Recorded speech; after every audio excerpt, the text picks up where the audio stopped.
Welcome back to the Connected Podcast, recorded right here in Terre Haute, Indiana. I'm Dallas Wilson, your host, and this week we have George Azar. He's the owner of the Saratoga restaurant here in downtown Terre Haute, and also the longest standing city councilman at large. How's it going, George? That's going real good. Thanks for having me. Good, good.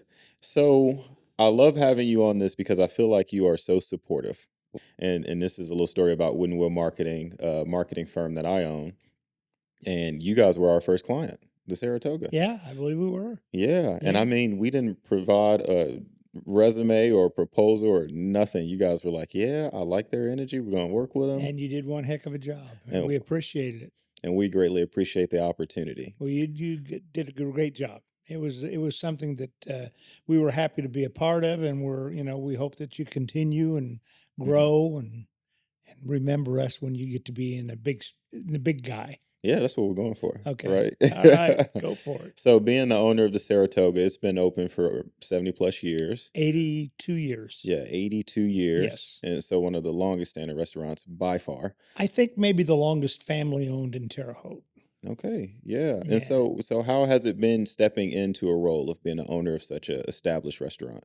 Well, I started around 40 some years ago. I don't remember the exact date, of course, Mm-hmm. but my father-in-law owned it. And my wife and I decided, we wanted to be a part of the Saratoga. I worked here when I was going to school. I was a server, a dishwasher, a cook. So Mhm. I did everything that was possible in the restaurant. And then I decided to become the manager, Mhm. or AB actually decided to make me the manager, and it just blossomed from there. And I've been very happy with it. And it's business is not an easy business; it's a very tough business, and Yeah. it takes a lot of hours. But it's something that I've enjoyed. Yeah, I've seen so many restaurants come and go, unfortunately, Yeah. especially in this market. It's extremely tough. It's a word of mouth market. A lot of people feel like, the support from my family and friends is going to be enough. And then it turns out it's not. And they really didn't market or establish themselves to a Correct. certain group of people. And I mean, you stepped in and you handled that so well. But why Terre Haute? I feel like you may have had success anywhere. Well, it's funny because I was offered a job in Indianapolis in a restaurant over there Hmm. at the time. They wanted me to be the manager and so on and so forth. And my father-in-law actually pretty much said he really wanted me to stay here. If it had been up to Kathy, my wife, we probably would have moved. She wanted to move. But then we decided, we wanted to stay here in Terre Haute. We enjoy the people. We wanted to raise our family here. Hmm. They all went to Indiana State. Our children, our three daughters, and I'm not a big city type guy. Hmm. I like Terre Haute. I like the people. I know people. When I walk down the street, I can say hi, Bob, hi, John, hi, Sally, and know them. And Hmm. that feel to me is what I like. Yeah, I kind of fell in love with that field too. In 2016, I had moved back to Chicago. I worked in downtown Chicago at Fieldwork Market Research, and it was before I graduated in 2017. So I was really trying to make a decision. Did I want to live rural area or urban area? I had kind of grown to like it from being at ISU for a couple years. I didn't like it. I didn't like it at all. I didn't Yeah. like the toll roads. I didn't like the driving, 11 miles, but it taking 45 minutes. The hustle and bustle. Yeah. I can admire people who love it, but for me, this is much greater. Yeah, Uh, Kathy and I just came back from New York, and Mhm. I love visiting New York.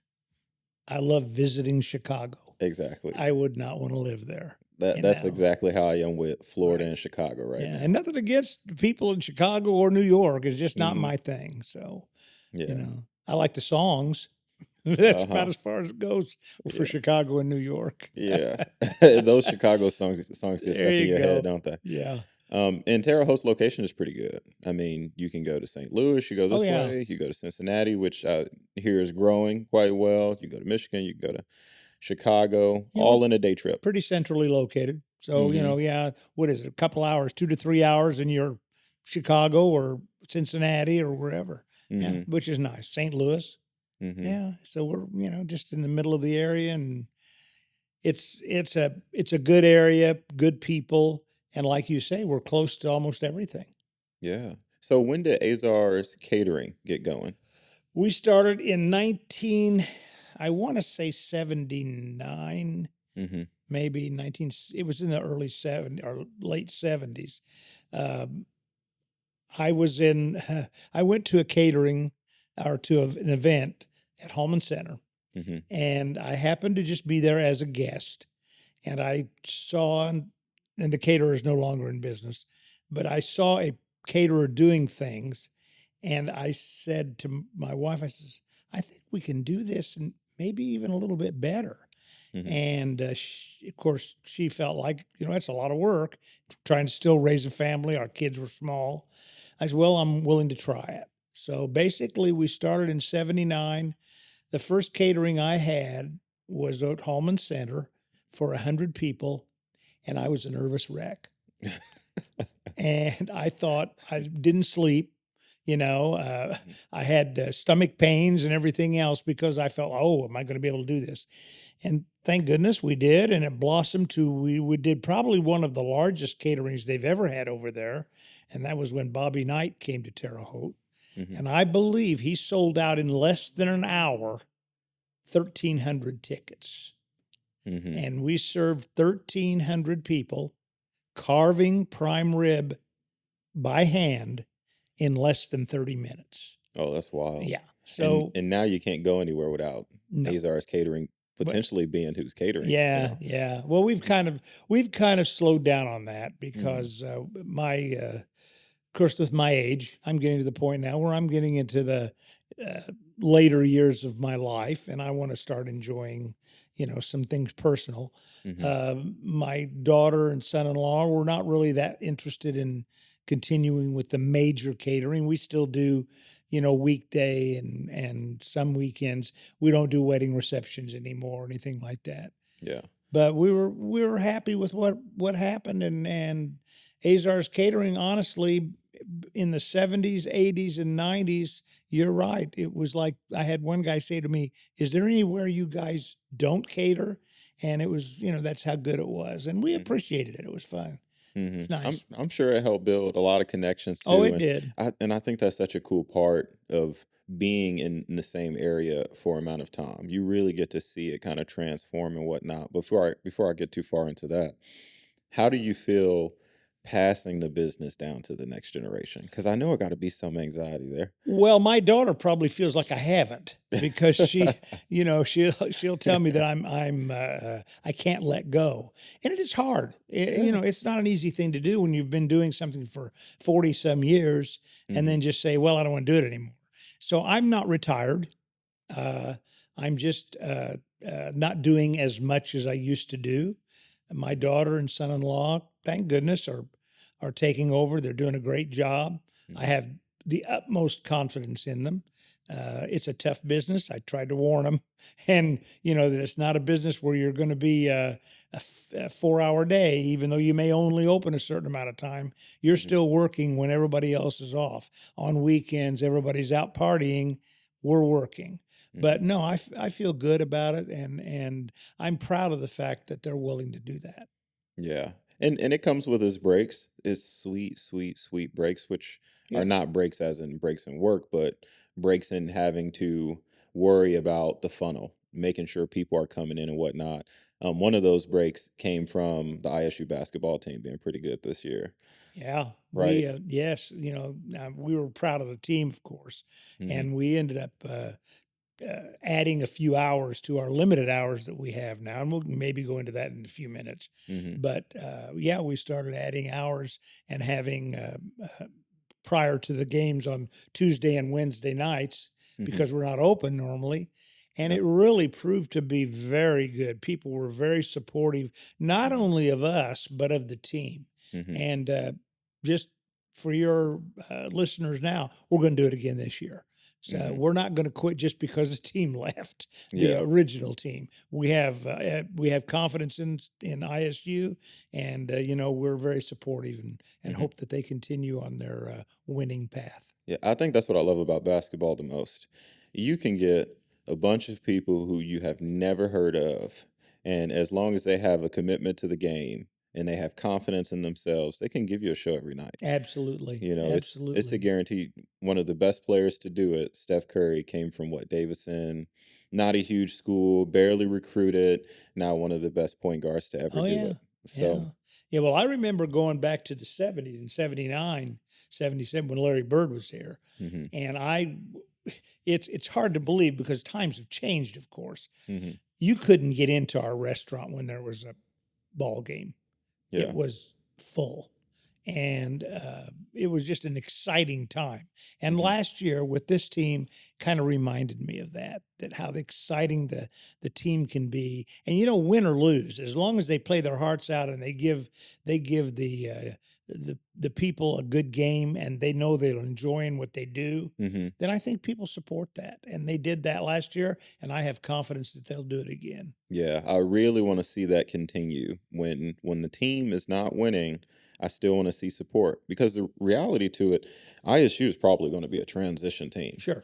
You know, with NIL, Yeah. you're gonna get 18, 19, 20-year-olds who can make a living Sure. going to another college, and that's what they're gonna do. And it's going to happen more and more and more and more with every team. So Mhm. like you've got to support the team, win or lose. Exactly. And that's we're going to do it again this year, win or lose. We're Mhm. still going to put the extra hours in, Yeah. and hope that people support the team. So going back to well, before I wrap up about the Saratoga, is there anything else you wanna tell the viewers about the Saratoga? Maybe change in schedule or Yeah, the pandemic had its effect not only on us, but I think on Mhm. the restaurant industry as a whole. You read in the paper every day of chains going out of business and so on and so forth. We've been Mhm. very fortunate because our customers, were very they helped us during the pandemic. They came and bought carry out and so on and so forth. But what happened was we ended up with limited hours. Mhm. And we haven't really reopened as much as we had in the past. We're open Wednesday, Thursday, Friday for lunch, and Friday and Saturday nights. So far, it's proven to be very good. Mhm. I kind of like the extra couple days off myself. Mhm. Um, and again, we open special nights for special events. Mhm. But no, it's things have changed. The restaurant industry as a whole has changed, and the pandemic caused a lot of the change. Mhm. Trying to find employees, that's a tough situation anymore. I Mhm. remember when I first started in this business, I probably had a list of 20 people for a job. Now I'm lucky if one person shows up for an interview. But Mhm. we keep trying. We're very fortunate that our employees have been with us for many years. I have a dishwasher that's been with us for over 24 years, Oh, that's wild. and that's unheard of in a restaurant Pruned business. hands. Yeah, I mean, yeah, just it's yeah. And our servers, most of them have been 5 to 10 years with us. So we're Mhm. very fortunate there. And, we Mhm. treat them like family. Mhm. And, they have a light bill they can't pay. We try to help them if we can. Mhm. And that's how we keep our, their family. Yeah. Yeah. So, And that has been the first since when I first met you all, being a part of that family and joining that family, I thought you guys were just selling it. I'm like, okay, all right, but it's real. oh, Like it's real. you We, treat we, the customers, the coworkers, the employees, everybody like family. Yeah, and actually, years ago, one of our mottos was "Come to the Saratoga where we treat you like family." Hmm. And you did it. I did a commercial one time where I said, "We treat you like family, and you make sure you eat your green beans, and you make sure you eat all your potatoes."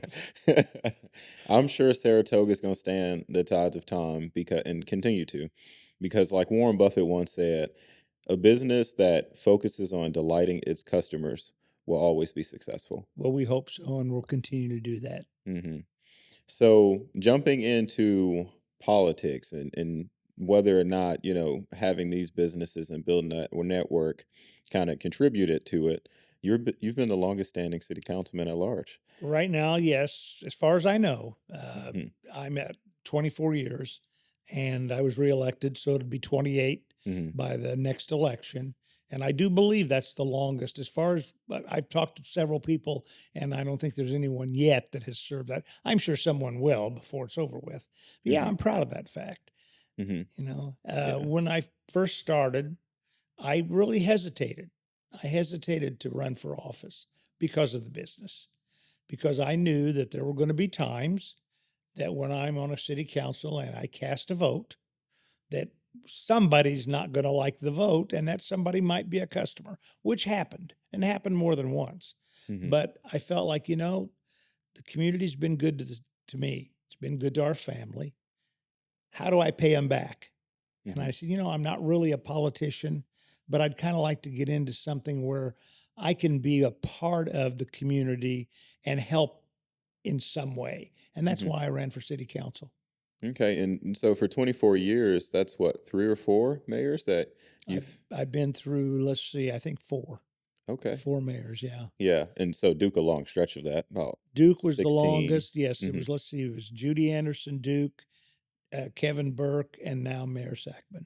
Okay. Yes. Yeah, and how is it kinda working with Sack Bun, him representing, a way different generation, right? And having these different ideas, and also, I mean, we're in a technological era, so he's, like, trying to bring that into play too, and I'm sure it's different. He is I will be honest with you, he's a delightful young man, very intelligent, very well spoken.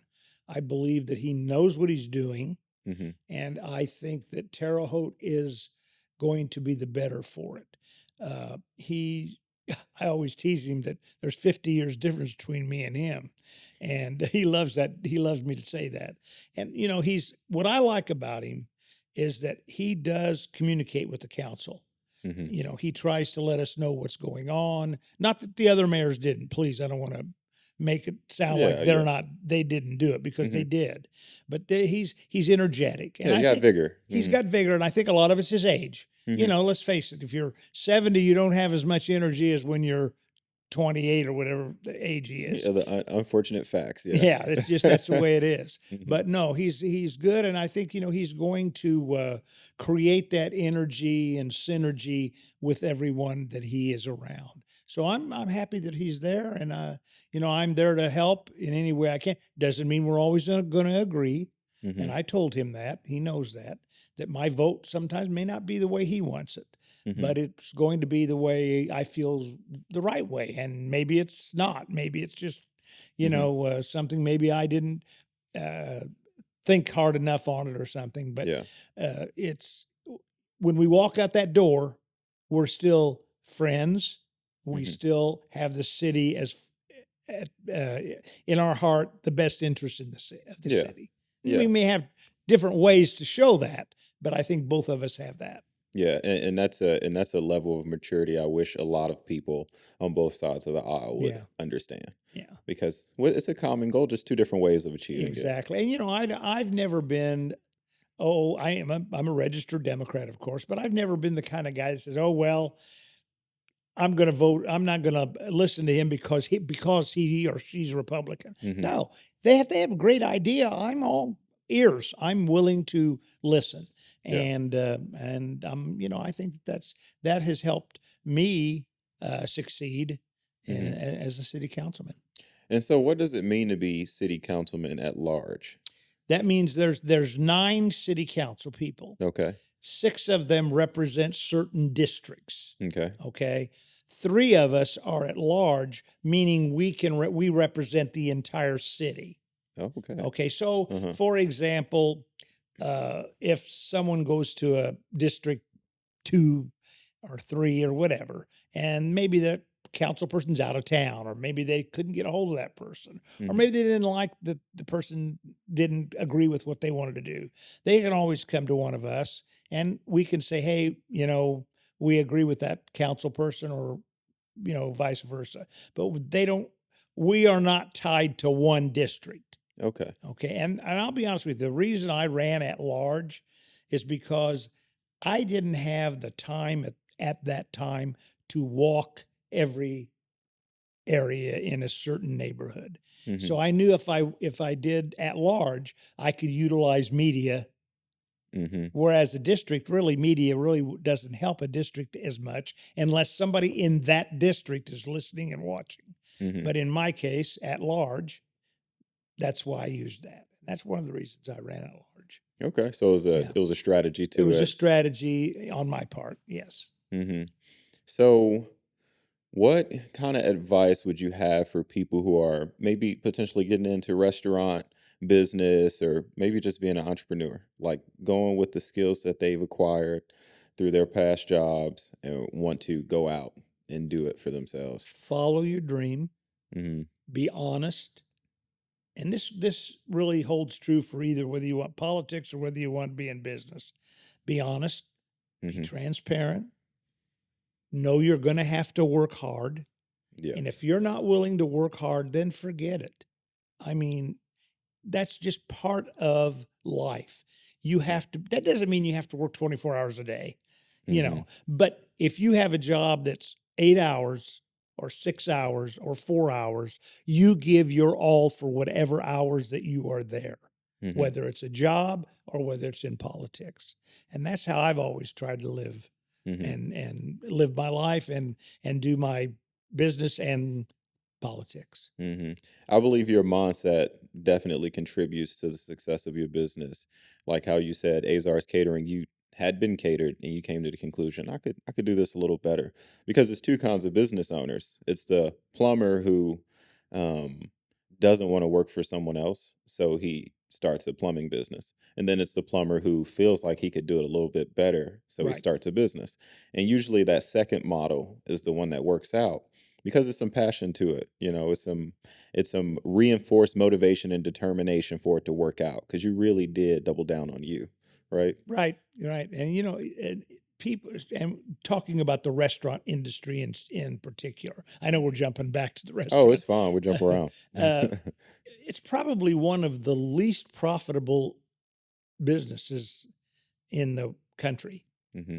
I think statistics are by the end of the year after expenses, if you make 3 to 5% over and above, you've done good. Oh Sometimes wow. you don't make anything.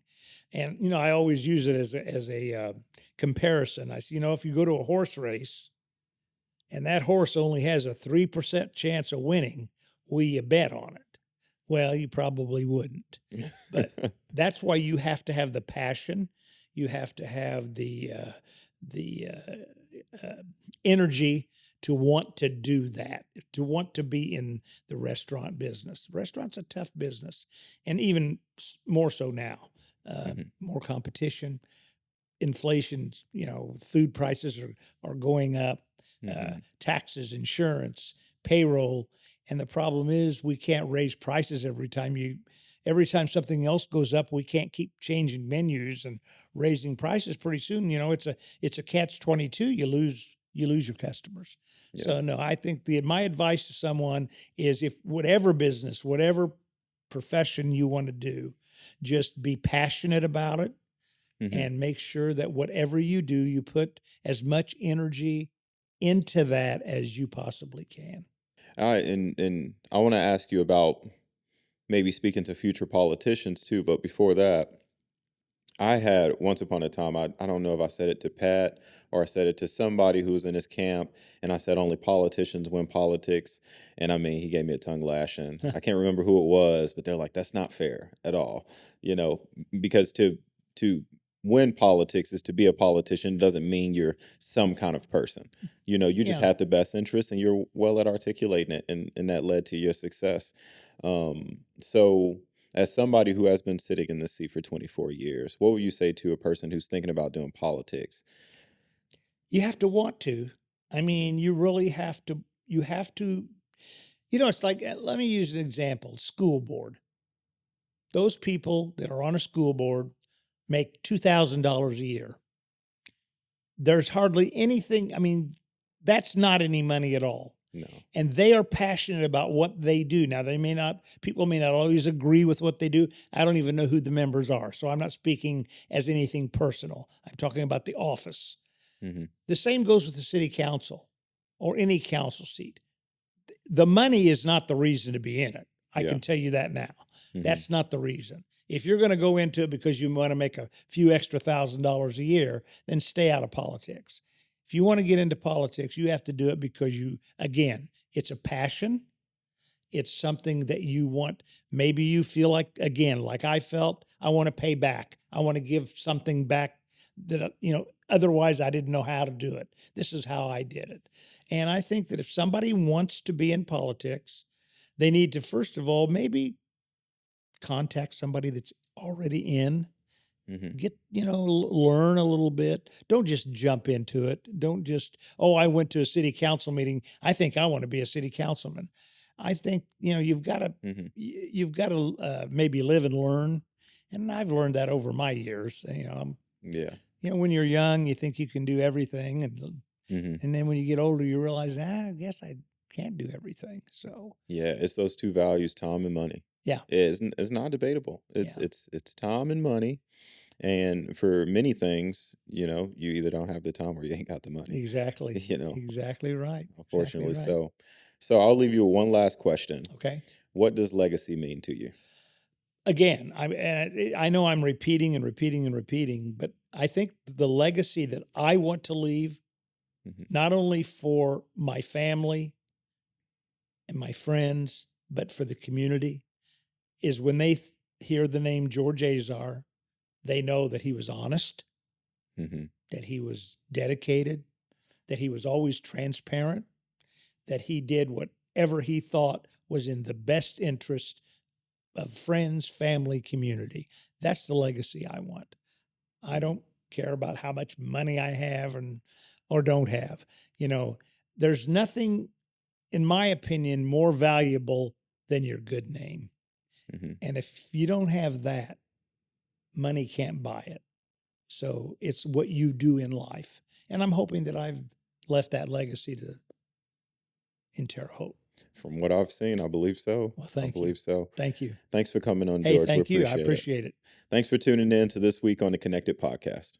You just tuned in to the Connected Podcast. Please like, share, subscribe, comment, maybe a member of the community you'd like to hear more about. If you want to go the extra mile, click the donation link below. If you'd like to continue listening, click right here. Thanks again for tuning in.